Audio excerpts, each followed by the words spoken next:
की लेखिका कौन है? मनु भंडारी, जिनका उपन्यास कौन सा है?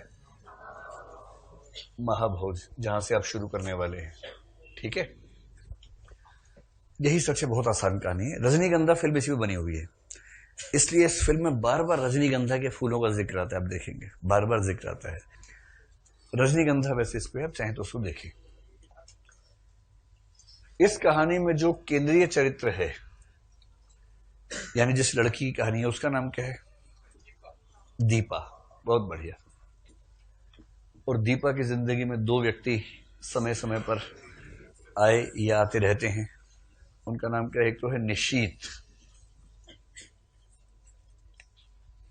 और दूसरा संजय। बेसिकली यही तीन लोग इस कहानी के चरित्र हैं। एक दीपा की सहेली है, खास मतलब नहीं, अब इन तीन से काम चलाएं। ये कहानी मैं शुरू में सुना चुका हूं आप लोगों को, है ना। तब उसी दिन मुझसे एक बच्चे ने कहा था कि सर सुनाया मत कीजिए, फिर मजा खत्म हो जाता कहानी सुनने का। तो भाव आपको स्पष्ट है ही। तो दीपा जब 17-18 साल की थी तो उस समय उसको प्रेम हुआ था पटना में निशीत से। उस उम्र का प्रेम को पता ही है, उस समय इमोशंस इतने आक्रामक होते हैं कि उस समय उसके अलावा कुछ सूझता नहीं है व्यक्ति को। और ये सामान्य बात है, हर किसी के साथ ही होता है। अगर आप 16 से 20-21 की उम्र के बीच में ऐसे, पेरेंट्स को असली चिंता उसी उम्र की होती है। जैसे ही बच्चा 15-16 का हो, पेरेंट्स के ना तोते उड़ जाते हैं उस समय कि बस ये 3-4 साल निकाल ले किसी तरह से। और वो रात दिन चौकसी बरतते हैं, अपने एंटीना सब तैयार रखते हैं, तेज रखते हैं कि हर समय टटोलना है कि इसका क्या चल रहा है लाइफ में। आसपास से खुफिया जानकारी जुटाते रहते हैं कि कहाँ जाता है, किसके पास जाता है, सब। इसके दोस्त कौन है, सहेलियां कौन है, सब पता करते हैं। क्योंकि वो 3-4 साल इमोशंस की दुनिया में ऐसा वर्लपूल जैसा मामला होता है, तूफान जैसा मामला होता है कि उस समय यदि कोई पसंद आ गया तो फिर बच्चा शहीद होकर ही मानता है उसके लिए, फिर उससे नीचे बात नहीं करता है। हाँ, एक बार 21-21 टाप गया, अगर पार हो गया उससे, तो थोड़ा थोड़ा मैच्योर होता है। और अगर यूपीएससी की तैयारी में आ गया और 30 टाप गया, उसके बाद तो प्रौढ़ विवाह होता है, फिर तो कोई दिक्कत वैसे भी नहीं होती है। फिर तो उसके बाद प्रयोगवाद वाला विवाह होता है, प्रयोगवाद वाला प्रेम होता है। उससे पहले छायावाद वाला प्रेम चलता है। छायावाद में ये होता है कि तुम्हें चोट लगे इससे पहले मैं मर जाना चाहूंगा।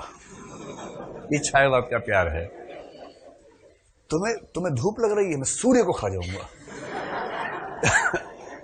तुम्हें धूप लगाता है, मैं चाहता तो टांग देता सूरज को तुम्हारे माथे पर बिंदी की तरह, मगर मैं जमाने में अंधेरे के खिलाफ हूं। तो ये वाला जो भाव रहता ना, ये जो भाव है, छायावाद का भाव रहता है कि यार तेरे लिए तो मैं आग लगा दूं, धुआं उठा दूं, कुछ भी कर दूं। फिर आदमी धीरे धीरे मैच्योर होकर प्रयोगवाद बन जाता है। 30 के बाद की उम्र जो है प्रयोगवाद की उम्र है। उसमें क्या होता है? फूल को प्यार करो और झरे तो झर जाने दो, जीवन का रस लो देह मन आत्मा की रसना से, पर मरे तो मर जाने दो। उसमें कोई कह रहे तुम मुझसे प्यार करते हो? हाँ करता हूं। तो मेरे चांद तारे तोड़ के लाओ, तोड़ के लाओ। खुद तो गोभी तोड़ के दिलाती हो, चांद तारे तोड़ के लाओ। क्यों तोड़ के लाऊं? मैं अंतरिक्ष यात्री हूं, तोड़ के लाओ। फिर ये होता है कि भाई अपने काम से मतलब रखो, तुम्हें मेरी जरूरत है, मुझे तुम्हारी है, म्यूचुअल डिपेंडेंस का मामला है। ज्यादा भाव मत खाओ। मैं तुम्हारे प्यार में धूमकेतु बन के घूमूं, ये नहीं होगा। मेरी वो अवस्था निकल चुकी है, वो 16 से 20 के बीच में होती है। अब मैं 30 का हूं, बुजुर्गियत का एहसास होता है। और इस समय तो मुझसे ये उम्मीद करो कि मैं धूमकेतु बना बना तुम्हारे पीछे फिरता रहूं, वो सब नहीं होता है। थोड़ा मैच्योर प्रेम है। तो प्रयोगवाद के लोग ऐसे प्रेम करते हैं, और बड़ा जीएस टाइप का प्रेम होता है उनका। तो बड़ा शुष्क, मतलब सूखा सूखा। तो निशीत से प्रेम हुआ 16, 18, 19 की दुनिया में, तो एकदम तूफान मचा हुआ था निशीत से। अच्छा, ऐसा नहीं कि बहुत सुंदर हो, बहुत कुछ हो, उस उम्र में पता नहीं कैसे प्रेम होता है। कद्दू टाइप का दिखता है नायक, उसके बाद भी उससे प्रेम ठीक ठाक हो जाता है, क्योंकि इमोशंस बहुत ज्यादा हावी होते हैं ना। खैर, निशीत ने धोखा दे दिया, मतलब उसको ऐसा लगता है कि निशीत ने धोखा दे दिया। 16-17 में कौन क्या धोखा देगा, वो नहीं बन पाई बात। तो फिर ये दुखी होके चली गई कानपुर। कानपुर में रिसर्च कर रही है, पढ़ाई लिखाई कर रही है। तो पढ़ाई करने का एक उद्देश्य ये भी होता है कि पुरानी यादों को मिटा देना है, इसलिए अब मैं रिसर्च उस पे ना करके इतिहास पे कर लेती हूँ या भूगोल पे कर लेती हूँ, वरना उस पर रिसर्च होती रहती। वहां मिले हैं संजय बाबू। संजय जी एकदम प्रयोगवादी आदमी है। वो 30 टाइप की जो उम्र होती है ना, उस तरह का प्यार करते हैं, जिसमें प्रेमी प्रेमिका बात करते हैं तो बात सार्वजनिक हो जाए तो भी कोई खतरा नहीं होता उस बातचीत में, क्योंकि जीएस टाइप की सारी बातचीत चल रही है।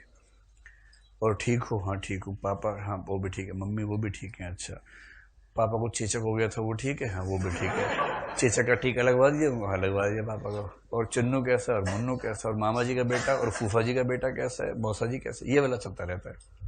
तुम्हारी रिसर्च ठीक चल रही है? हाँ। कहाँ तक पहुंचा? अकबर हो गया है बस, अब थोड़ा सा औरंगजेब बचा हुआ है। ये बातचीत प्रेमी प्रेमिका की चल रही है। 2 घंटे बात करके आए हैं, और पूरी बात में एक भी वाक्य ऐसा नहीं कि जो लीक हो जाने का डर हो। पूरी बात भी लीक हो जाए तो कोई खतरा ही नहीं है। ये कैसा प्रेम है भाई? तो क्या करे? सुरक्षा, जिंदगी की सुरक्षा बहुत बड़ी चीज होती है। इसको संजय, हाँ संजय ये कि भरोसेमंद है, नटराजन जैसा है एकदम, वैसा ही है, रूखा सूखा, रोचक नहीं है, लेकिन डिपेंडेबल है, भरोसेमंद है, हस्बैंड मटेरियल है, प्योर। और निश्चित कौन सा है? वो बॉयफ्रेंड मटेरियल है। एकदम सारे वही मटेरियल चल रहे हैं। तो संजय से प्रेम हो गया है। सच्चा प्रेम तो यही है, वो तो बचपन की गलती थी। जीवन तो ऐसे ही गुजरता है सही इंसान के साथ। विधि का विधान ये हुआ कि एक बार जाना पड़ेगा कलकत्ता। कलकत्ता में रहता निशीथ। इसके मन में है कि वो बिल्कुल ना मिले, लेकिन वो जरूर मिले। देखिए मन ऐसा होता है ना, आवारा किस्म का। मन कह रहे कि वो ना मिले, वो उतनी ही जोर से कह रहे काश मिल जाए। दोनों साथ साथ चल रहा होता है। ना मिले, कलकत्ता में उतरते ऐसे ऐसे खोज रही है, अच्छा वो नहीं है, काश होता। दोनों साथ साथ चलता है। देखिए नई कहानी है ना, बहुत मैच्योर कहानी है। वो मन की फांक को पकड़ लेती है कि मन दोनों बातें कह रहे हैं साथ साथ। और फिर क्या हुआ? मिल ही गया। अचानक कहीं से आ गया, अरे ये कहां से आ गया? और मन में लड्डू फूट रहे कि चलो आया, मिला तो। फिर उसने एड़ी चोटी का जोर लगा दिया कि मैं दीपा की नौकरी के लिए प्रयास करूंगा। उसने खूब प्रयास किया। इसके मन में बार बार भाव आ रहा है, ये मेरे लिए इतना क्यों कर रहा है? लगता है इसके अंदर चाहत है। और वो शायद इसलिए कर रहा है कि भाई गिल्ट फीलिंग से मुक्त होने के लिए, कि एक बार अच्छा संबंध रहा तो दोस्ती निभानी चाहिए। और इसका मन इसके हाथ से फिसल रहा है। मैं आज संजय के बारे में सब बता दूंगी, बता दूंगी, बता दूंगी। बताती नहीं। आज बता ही दूंगी कि मेरा प्यार उससे है, तुमसे नहीं है। पर वो आता है तो बताती नहीं है, क्योंकि मन में कहीं ना कहीं लालच है कि ये भी ऑप्शन ज्यादा अच्छा है, बुरा नहीं है, ज्यादा अच्छा है। और फिर एक टैक्सी में साथ बैठी है उस दिन, तो एकदम मन लहूलुहान हो गया है कि एक बार कह दो निशीथ, एक बार कह दो बस। वो तो झूठ है संजय, झूठ है। प्यार तो जीवन में एक ही बार होता है, तुमसे ही हुआ था, मैं तुम्हारी ही हूं, एक बार कह दो बस। वो कह ही नहीं रहा। हो सकता है उसने कहीं और कह रखा हो, पता नहीं, कहानी में लिखा नहीं है, लेकिन संभावना तो है ही भाई। जब ये कानपुर जाके एक नए रोजगार में चली गई तो उसको भी तो रोजगार मिला होगा कलकत्ता में। वो नरेगा का शिकार थोड़ा है कि उसको कुछ नहीं मिलेगा, उसको भी तो हो सकता है कुछ मिला हो। और अंत में जब स्टेशन पे छोड़ने आया है तो पहले चाहिए कि तुम मत आना। मन में क्या है? जरूर आना। वो 10 मिनट पहले ही आ गया है, ये बाहर ही खड़ी है कि अंदर क्यों जाऊं, उससे आधा मिनट खराब हो जाएगा ढूंढने में, तो बाहर ही रहूंगी। फिर मिला है, जाते तो उसने हाथ पे हाथ रखा है। इसको लगा कि अब तो फाइनल हो गया है। ये हाथ पे हाथ रखना फाइनल संकेत है कि मैं तुम्हें ही चाहता हूं। घर गई तो कहानीकार ने इतना जरूर जुगाड़ सेट किया कि संजय को भेज दिया 6 दिनों के लिए, ताकि चिट्ठी आ जा सके एक बार। इसने आते ही चिट्ठी लिखी, बस तुम्हारे अलावा कोई नहीं, बस एक बार तुम हाँ कह दो। और फिर संजय आएगा तो कैसे कहूंगी, पर कह दूंगी क्या हो गया भाई, ठीक है, पहला प्यार, मुझे नहीं पता था कि इतना एक्टिव है बेबी, अब है तो है, अब क्या कर सकती हूँ। प्यार तो प्यार है, पूरी जिंदगी कैसे गुजारोगी तुम्हारे साथ, मैं उसको समझा दूंगी, मैं ये कर दूंगी, मैं वो कर दूंगी। और मजे की बात है कि चिट्ठी और संजय साथ साथ आए हैं। अच्छा हुआ कि चिट्ठी पहले आई है। अगर पहले संजय आ जाता चिट्ठी की तुलना में तो समझ रहे हैं क्या होता। पर लेखिका इतना तो मैनेज कर ही सकती है कि पहले कौन आएगा बाद में कौन आएगा, इतना तो लेखिका के हाथ में होता ही है। तो चिट्ठी आई है और इसको लग रहा है कि बस अब हाथ कांप रहे खोलते हुए कि इसी में उसका शायद विवाह प्रस्ताव टाइप कुछ होगा। और वो कह रहे तुम्हारी नौकरी लग गई, बड़ा अच्छा लगा, और जहां रहो सफल रहो, खुश रहो, बहुत बहुत शुभकामनाएं, शेष फिर। इसका मतलब ये होता है कि अपनी हैसियत में रहो। मतलब मैं तुम्हारी नौकरी लगवा दी तो तुम चढ़ जाओगे सर के ऊपर? अपना देखो, अपना रास्ता देखो। हेल्प की है, मतलब उसी में तुम क्या समझ रही हो? ऐसे एडम टीजिंग नहीं करनी चाहिए। ईव टीजिंग का उल्टा एडम टीजिंग होता है। मी टू बोल सकता था वो, उसने बोला नहीं, और जैसे ही ये पत्र पड़ा उसका हृदय धक से रह गया। इतना बड़ा सदमा, ये सदमा पुरुषों को लगता रहता है। वो प्रस्ताव देते रहते हैं, खारिज होते रहते हैं, लेकिन ऐसा कम होता है, रिवर्स वाला। और थोड़ी देर बाद संजय आ गया। संजय को कुछ पता ही नहीं है, वो तो कलकत्ता के लिए बस छोड़ने गया था, उसके बाद आज ही आया है। इस बीच में कहाँ कहाँ यात्रा कलकत्ता से आगे निकल गई उसको पता ही नहीं था।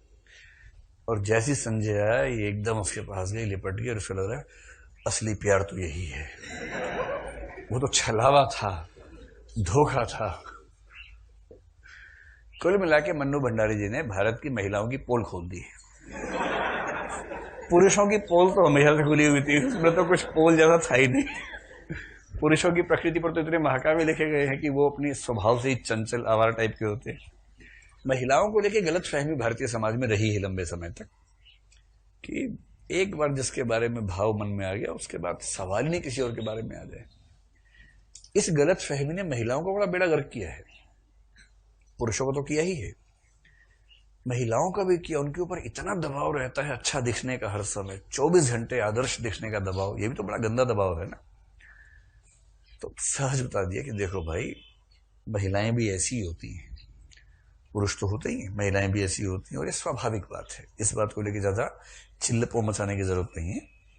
एक इंसान के रूप में देखो, और विचलन तो मनुष्य का स्वभाव है, विशेष रूप से जब तक विकल्प हाथ में है। जिसके पास विकल्प है ही नहीं, वो सबसे नैतिक व्यक्ति है। विकल्प है ही नहीं, पूरी दुनिया में एक ही व्यक्ति ने पसंद किया आपको, तो विकल्प क्या है? लेकिन विकल्प होते हुए विचलित न होना तो बड़ा मुश्किल काम है। तो मैंने जिन पूछा था आप लोगों से कि इसमें जो बताया गया वो सच में सच है कि कल्पनाएं हैं? लड़कियां बताएंगी ये बात। मैं कोई वैल्यू जजमेंट नहीं कर रहा, तनाव मत लीजिए, है ना। इससे आपके बारे में कोई मूल्यांकन नहीं हो रहा है, एक सामान्य बात पूछी जाए। अच्छा, लड़के लोग बताएंगे लड़कों के बारे में ये बात सच है कि झूठ है? खुल के बोलते हैं सच है, कोई बात ही नहीं है, कहानी लिखने की जरूरत ही नहीं है। क्या कहानी, क्या उपन्यास, तो शीशे की तरह साफ है, पूरी दुनिया को पता है।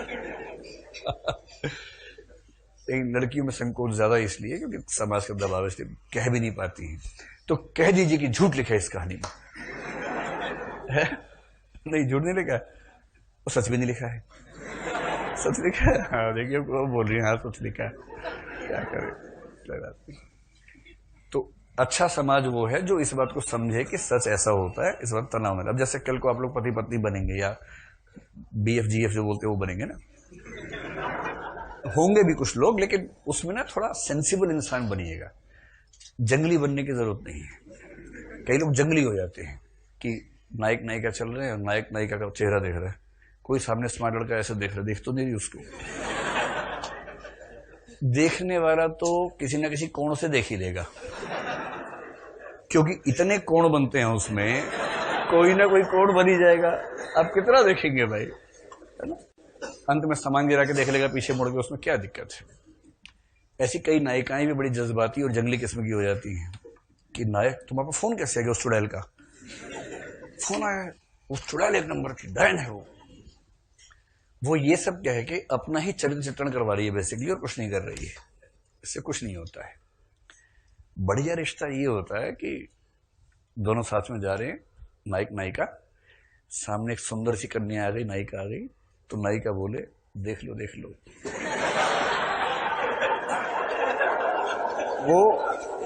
वो पूछ रहा किसको देखो? अरे गधे उधर है, ध्यान से देख। और नायक आंखें भर भर के देख रहा है अच्छे तरीके से। नायक के यार बहुत अच्छा लगा तुमने बता दिया, वरना मिस हो जाता है। ये सौंदर्य का ऐसा दर्शन कभी कभी हो पाता है, मिस हो जाता है। इसका रिवर्स भी होना चाहिए। फिर कोई सुंदर सा मुंडा सामने आ रहा हो तो लड़का कहे, देख देख देख, मुझसे स्मार्ट है ना? है तो तुझसे स्मार्ट, पर तू फिर भी ठीक है। इसको खाली देखना है। देख लिया? हाँ देख लिया बस, बाकी तू ही ठीक है। इससे क्या होता है, कुंठाई नहीं होती है, झूठ फरेब नहीं आता रिश्ते में, और सहजता के साथ। बस इतना ना हो कि आपके देख ले और निकल ही जाए साथ में, बस इतना ना हो। अगर ये भरोसा आपस में कायम है, अगर आपस में इतना भरोसा कायम है तो ये प्रयोग कीजिएगा, वरना कहीं आप लाठी लेके आ जाए मेरे पास कि आपने कहा था, हमने बोला, चले गया साथ में, चली गई। वो अपना टटोर लीजिएगा कि मतलब कौन कितना भरोसे का व्यक्ति है। उसके बाद खैर समझ में आ गया। तो हम ये मानते हैं कि मनोविज्ञान की दृष्टि से बहुत बेहतरीन कहानी है। मन्नू भंडारी का एक उपन्यास है आपका बंटी। अगर आपको बच्चों का मनोविज्ञान देखना है, छोटा सा बच्चा, उससे साइकोलॉजी का है, गजब का उपन्यास है, उसको कभी आपका बंटी, बंटी एक बच्चा है उसमें, उसके बारे में है।